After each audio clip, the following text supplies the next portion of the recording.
Berwyn Cool Kids, this is Frank McGallen, the guy you love to hate. But this time I want to share something with everybody, considering that the flooding issue has been such a problem. Pretty much every single post on Berwyn Cool Kids lately has been about flooding, and myself and others continually try to chime in and lead everybody in the right direction. So this time I actually made a horribly done diagram, but I want to show everybody basically the ins and outs of flooding, sewers, etc. Now, I'm not a professional. This isn't scientific. This was just all learned by me through trial and error, through my own property here, through other properties I've owned, etc. So first thing I want to mention is about our sewer system in general. Chicago, Berwyn area, etc., older areas that were built at the turn of the century have what's called a combined sewer system. So basically all of your stormwater and all of the sewage and water from your home, the wastewater, goes into the same system. The way it used to be was all the water went towards downtown and it spilled into the Chicago River. And actually in the 1800s, they reversed the flow of the Chicago River so the water wouldn't go into Lake Michigan, but it would go downstate to St. Louis. That proved to be extremely unsanitary for the people living in the city of Chicago, around the Chicago River, and the entire city for that matter. So the Metropolitan Water Reclamation District was built, which is one of the largest, actually the largest sewage treatment plant in the world. So now our water gets filtered and purified, and then it's sent back into Lake Michigan supposedly as pure water, which is the same water we actually drink. So I also want to mention our type of sewer. Everyone thinks about the sewer in their own home. The sewer in your own home, which is the same as houses that were built from between, let's say, in the middle 1800s all the way until probably more recent times, like maybe the 50s or even 60s and 70s. Your sewer line going out to the street is made out of clay tile. Basically, that was the only material available, and at that time period, from the 1800s until the, let's say, mid-century of the 20th century, that wouldn't degrade underground. There was no such thing as PVC or plastic back then, and they couldn't use cast iron, because once you put cast iron underground, it would immediately start to rust, and within short order it would deteriorate and turn to dust. So the clay, which was plentiful in this area, which was used to actually construct your sewer line, which still surprisingly lasts today. Who knows how long they'll last in the future, but they've already been around for 100 or so years. But let me cover, the first item I wanted to mention was the 3 different types of flooding. The first issue, which everybody seems to get confused with other types of flooding, is seepage. Now, if you look at my poorly drawn bungalow model, I did the best I could, just in case anyone's wondering what the hell this is. It's supposed to be a front porch, just to make it look like a bungalow. But when you have seepage, seepage is caused, now this is the bungalow, this is the line of the sidewalk, or grade level. This is your basement. When a bungalow was poured, or when a bungalow was constructed, I should say, the first thing that was done was a foundation made of cement was actually poured into the ground. And then bricks were constructed this way up. So what happened over time, over the several decades, most bungalows now are between 85 and 95 years old at this point. What happens is the actual cement foundation of your house would develop cracks in it over the years. And they could be in various areas. They might only be in one spot, they might be in several spots. What happens is, and there's a lot of factors that cause seepage, but when it rains and the water drains on the side of the house, it sinks into the ground and it goes into the cracks. And those cracks leak streams of water and they go to the floor drains, which I have shown here. I have a floor drain here, here, and here. And then just again, so we know what the hell we're looking at here, this is a sink, washer, and a dryer, which all ties into your main line. Now, when you have seepage, the water leaks from the cracks and leaks in the floor. On very rare, if any occasion, you will not have seepage that causes a flood where there's several inches of water from wall to wall, front to back of your home. So, seepage is a pain in the ass. We all know that, but let's make this perfectly clear. Seepage is your problem as a homeowner. It is not the problem of the city. It is not the problem of the Water Reclamation District. It is a a structural defect in your home. That word probably sounds scary. It's really not, but most of the houses have cracks in them. And again, remember the foundations are between 85 and 95 years old now. A way to remedy actual seepage, there's a few ways. Sometimes you could put a concoction of epoxy and cement, and you could cover the cracks, and they may not come back. If you have a very bad drainage problem with seepage, what happens is you would hire a company like Permaseal. That's one of the first companies that come to people's mind. Permaseal is a company that really, I'm sure they do flood control systems, but what their specialty is fixing seepage that causes water to leak into your house. And there's ways to do that. You can research it on Google or online, but what they do is they dig a trench completely around your home and all the way through the other side of the home. And the water is, and it's usually a tile, just like your drain tile. It filters into a trench, into like a series of channels that run into the ground, and then into what we know as, not really common in Berwyn, but as a sump pump, okay? When you have that sump pump, the water, once it gets to a certain level, is that water is ejected. Let's say it's ejected, actually I made the sump pump in the wrong spot. Usually they're towards the back of the house, but you get the point. The sump is ejected, and it's out into your yard, and it usually spills into the yard. Unfortunately, we learned at the flood meeting that the city of Berwyn told people to put the sump discharge into their city sewer, which was not right. All it does is add to the problem. But that's typically what that does. Just a quick recap. Seepage just cracks in your foundation. It leaks onto the floor, sometimes drains into the drains if there's enough. The way to remedy that is either fixing the cracks with epoxy, cement, etc., or if it's that bad of a problem, then you would get a sump pump system where there's a channel dug all around your home. The water filters into the channel, goes into a sump pump. Once the water reaches a certain level, a sump pump kicks on, ejects the water outside, or again into the city sewer, but supposedly, according to Mayor Lavera, they won't be doing that anymore. The second cause of, and I should mention that seepage is probably the most common cause of water/flooding in Berwyn. Again, I don't want to use the word flooding associated with seepage because it is not flooding. I want to make that perfectly clear. Root buildup and backup is a common problem as well. Basically, what the root buildup, backup is what I'm calling it, is this. A lot of, as we know, Berwyn is old, and a lot of the homes have trees in the parkway. What happens is, as I mentioned about the clay sewers, is when the tree grows through the ground, roots are growing, and what they do, because this is clay, again, you can actually break it very easy. Think of a clay flower pot. That's the same type of material. The roots will grow and crack right through your main sewer line because the roots reach a certain level. As older the tree gets, the deeper the roots go. And certain trees have more complex root structures than others. So they actually grow and break right through the clay tile. Now the clay tile stays where it is in most cases, but now holes are in it and things are in it. What happens is, now let's say you're using the sink and the shower and the tub and everything in your house. The water drains through the main soil stack, which I don't have, unfortunately, I'm sorry I don't have illustrated here, but it goes down into the line, which is in your house. Now, if your main line is obstructed with roots, it can't get through. And if it gets bad enough, the water is going to come back up through the floor drains, as illustrated here.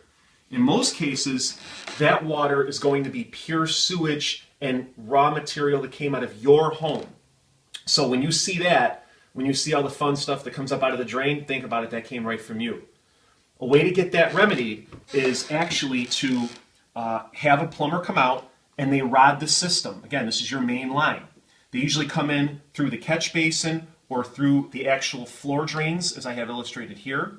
And what they will do is they will put a rodder with a little saw that kind of saws all these roots out and obstructions out until they hit the main sewer. So they basically clear your line.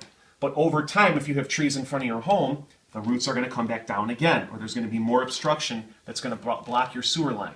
So, again, Root buildup, backup is caused from backup in your own property. Or another way I should mention that buildup could happen is, let's say someone flushes something down the toilet that obstructs the line somewhere inside your home. Again, the water's going to back up. So root backup, root buildup, backup, whatever you want to call it, that is, again, is your problem as a homeowner. That's something you have to get addressed. If let's say on a sunny day, you have stuff coming up out of your drain on the floor. We know it's not from the overwhelmed city sewer backup, it's from your house. So what you're going to have to do is you're going to have to call a plumber. They come out. Typically, you can get a house rotted out anywhere between, let's go low to say 80 all the way to $200, whatever you find and whoever you choose your plumber as. They can rod that line out. Sometimes if it's really bad, they have to do what's called jetting, where they actually use high pressure water and actually push the obstructions out. Whatever the case may be, again, that is your problem. That is something that is within your control to fix. A preventative way to deal with that is to actually have your house preventatively rotted every year. Once a year, spend $100 and some. This way you know you're never going to have to live in your own filth.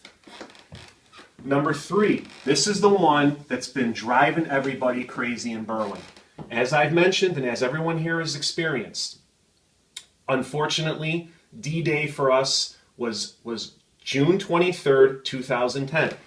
Since then, most of us have had between 4 and 8 floods in that time period. We obviously know there's something wrong. We're not going to get into and debate what the cause might be. We just got to deal with what the solution is going to be. What happens is this. When you have an extreme torrential downpour of rain, like we've been having, these supposed 100-year rains, which we've had 8 of in the past 5 summers, at least I've had 8 of them, and many of my immediate neighbors have. Supposedly, the city sewers are not capable of handling all this water, again, considering they have over decades and decades, but now all of a sudden they can. Okay, fine. So what happens is, the water that's in the main sewer line, in my poor illustration of the street, there's little drain caps, as we know, on each corner. Let's say here. Most people have drain caps in each corner. Some people don't. Some people only have 2, let's say, diagonally. Whatever the case may be. That water is pouring into everybody's sewers, okay? Supposedly it gets backed up. The sewer line fills and fills and fills and fills until it goes all back and it pops up through our floor drains. And this is our backdoor drain. It's outside. Now we get several inches, up to a foot of water in some cases. So this is beyond our control. We personally did not cause this. This was caused by, again, whatever. We're not going to debate this as far as who is responsible or whatever the case may be. Again, we have to find a way to deal with it.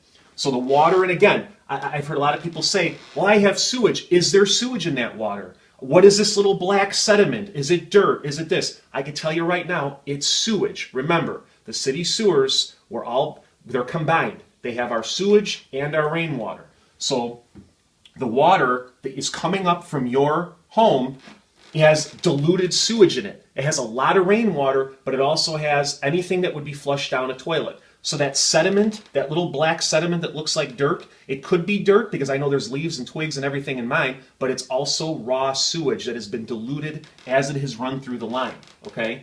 So that's a big thing that people are confused about. It is sewage in there, and it is unhealthy for your home. Trust me, I can tell you from firsthand experience.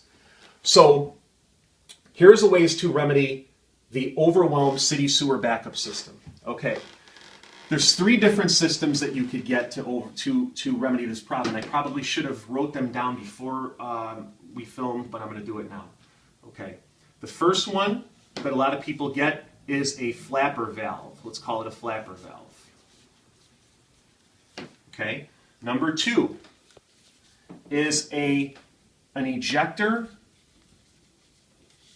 pit lift system. These are not brand names. These are the names that I'm calling them for the purpose of this exercise. And number 3 is the superstar of all anti-flooding systems. You keep hearing the word, overhead sewers. Okay, now let me try to explain the way these work. Again, I have a mess here of different illustrations, but we're going to keep this on the scale, but I'm going to draw another sewer line, and let's just carry down the scale of where we're at here, okay? So a flapper valve, now again, your main line, here's the city sewer again, just whatever, that's the city sewer. Your main line comes in on a slight, very slight pitch towards your home.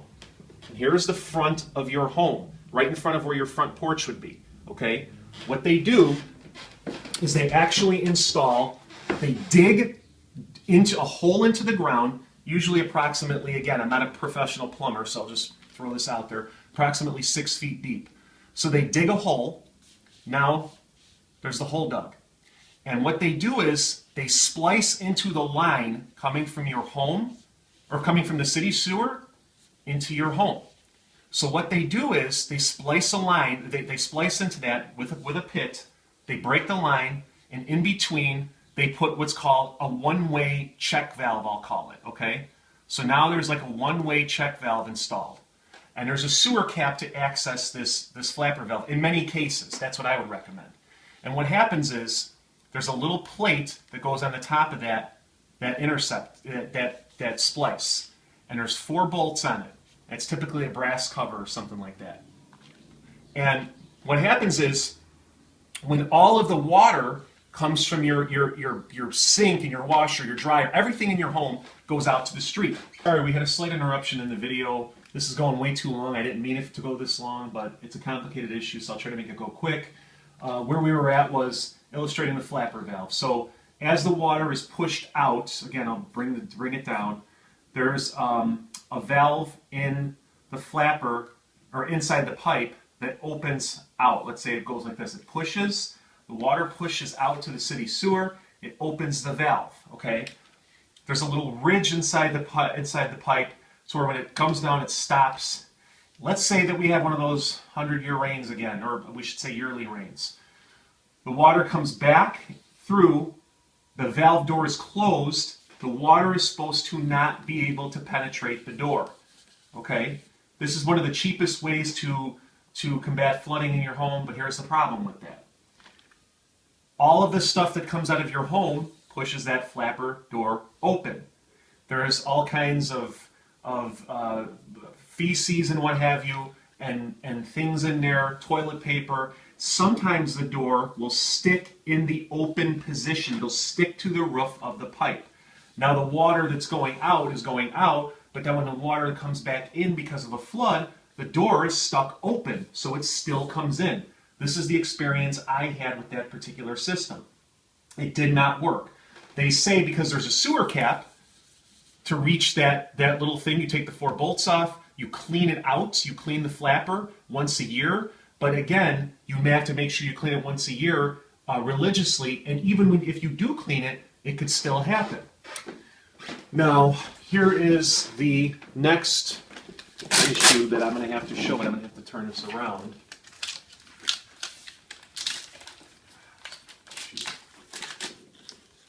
Okay, I'm sorry about this. Okay, let's hope that sticks. Okay, so the next system, we already covered the flapper. The next is the ejector lift system, or whatever you want to call it. Okay, so think about it this way. Now what happens is, again, let's just say here's your home, okay, here's the front yard, okay, here's the front yard in front of your home. That sewer line comes in from the streets, here's the main sewer, okay. So what they do is they dig another hole in the front yard to intercept that line coming into your home that connects to the basement of your home. Main line. Okay, so they cut a hole with a sewer cap again to access it. Now, here's the way this system works, and this is a horrible diagram, and again, I'm hoping I can help someone out at least with this. All of the water that comes from your home, every single solitary drop of water that comes from your home is going to go through the line like normal. But here's what happens. The water drains into this pit. Here it comes out of your main line. Here's it in your front yard. It drains into a pit. Okay, here's the pit. So all the water drains in there. Everything, sewage, toilet paper, any other stuff that's flushed down the toilet, shower water, everything, okay? So that water eventually fills up and fills up and fills up and fills up until a pump kicks on, because the pit's pretty deep. It's lined with bricks usually, and it's cement, and it fills up, and a pump kicks on. And if you were to do this, I'd recommend getting a Zoller pump because they're one of the best. A pump kicks on in this pit, and it has some PVC valves here. The pump kicks on, the water is ejected into the main line. Okay? Now, it's supposed to be a good system, but let's say when the city sewer floods, it comes back in, there's a check valve on the PVC line, and does not allow water back in. Okay? Great, it did its job. Unlike the flapper valve, which is a gamble, this actually did its job. Now, I'm just going to throw in a few bad experiences I had with this system. Now, I had it on a 3-flat building in Berwyn. Now, as we all know, renters sometimes don't care about the property like a homeowner would. People were flushing all sorts of things down the toilet. They would flush tampons, they flush dental picks, actual washcloths, you name it. There's a pump, like I mentioned, that ejects the water up the PVC pipe into the main line. But here's the problem. If somebody flushes something in that down the toilet, it's going to go into that pit. Every drop of water goes into there from your entire house. It has to go through that pump, which has a metal impeller blade on the bottom. If there's something that's like a tampon or something that can't be chopped up, it's going to jam the pump. The pump's going to burn out, and therefore, when your pit's filling and filling and filling with water from your home, it's not going to eject out into the street. So the problem is the water comes back because the pit's completely filled. The water flows in, flows up your storm drains. Now you have a flood. Okay? The other thing I don't like about this particular system is the fact that it requires electricity. So if there's a power outage, you cannot use any water whatsoever. Otherwise, you're going to flood. In time, as soon as that pit fills up and it makes its way back through your line to your house, comes up the floor drains, you're going to have sewage. Whatever comes out of your home is going to be stuck there. That's, again, if somebody flushes something down the toilet that jams up the pump, even baby wipes, anything you can think of. It's not a matter of if, it's when it's going to jam that pump up. It's going to burn out and it's not going to work anymore. Let's say nobody flushes something down the toilet. It's a mechanical device. We all know eventually the pump will fail. It'll just get old, it'll burn out. It could take, they say Zoller pumps last 7-8 years. Okay, in 7 or 8 years, you forget about it, your life's going fine, the pump burns out, you're going to come in your basement, and there's going to be all kinds of sewage and what have you, and water and everything down there from your home, because the pit filled up, because the pump wasn't ejecting it, and it went up into your home. So you're going to have to make that decision. I personally wouldn't get that system. I had it in the building. I had to have it removed and went to the flapper valve, because I do not recommend that system for a rental property where people are careless on what they flush down the toilet. Okay? The third and final system is the overhead sewer system.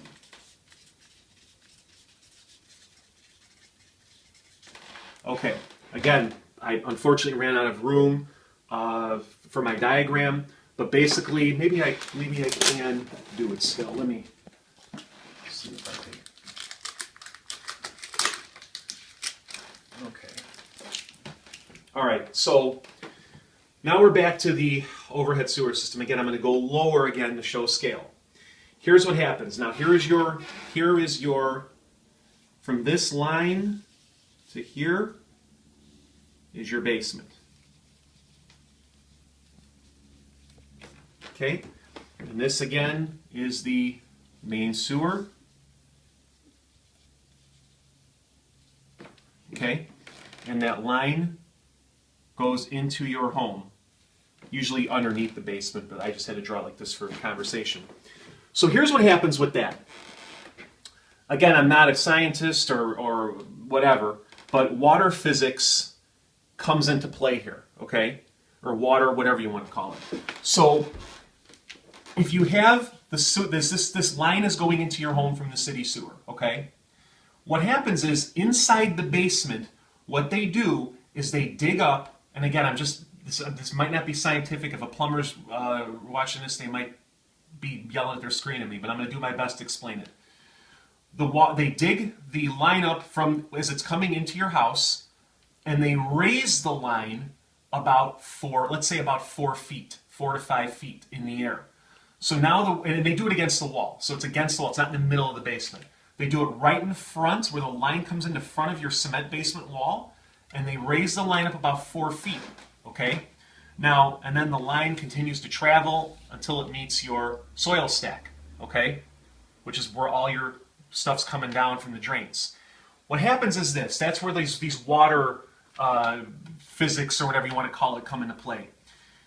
When the sewers start to flood, and let's just pretend this is your basement window, which is a ground level window, okay?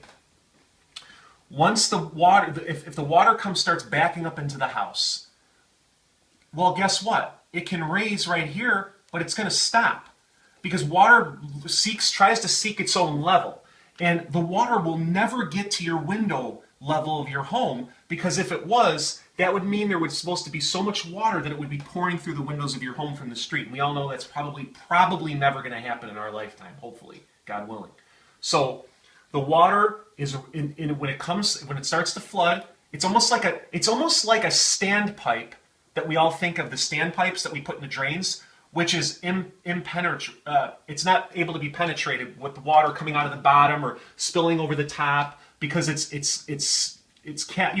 a fixed line, and it's usually cast iron, at least coming in, and then it's PVC pipe once it's in the house. So the pipe is against your wall. It's going back until it meets the soil stack. It still operates by gravity. So you flush the toilets, you use the sink, you do this. The water goes down, goes into the overhead sewer line, goes out to the main line, boom, out to the street. Again, if there was a flood, if you looked outside and it's torrential rain, you know you're not going to use your water. It's not going to do anything anyways, but you'd rather not use your water, and you're all fine. Now, let's say you have a basement bathroom, okay? Bath. You have a washer, dryer, slop sink, etc. So where does that water go? Well, what they do is they dig a pit right in the front of the house, towards where the line comes into the home. They dig a pit into the ground, and they reroute all of your basement drains, your bathroom drains if you have one, washer, dryer, sink, etc. So this is the sink, this is the washer, this is the dryer, this is the bathroom. They route it into a pit, and think of that ejector system I explained. Once the pit gets to a certain level, there's another pipe that comes up and attaches to the overhead sewer pipe.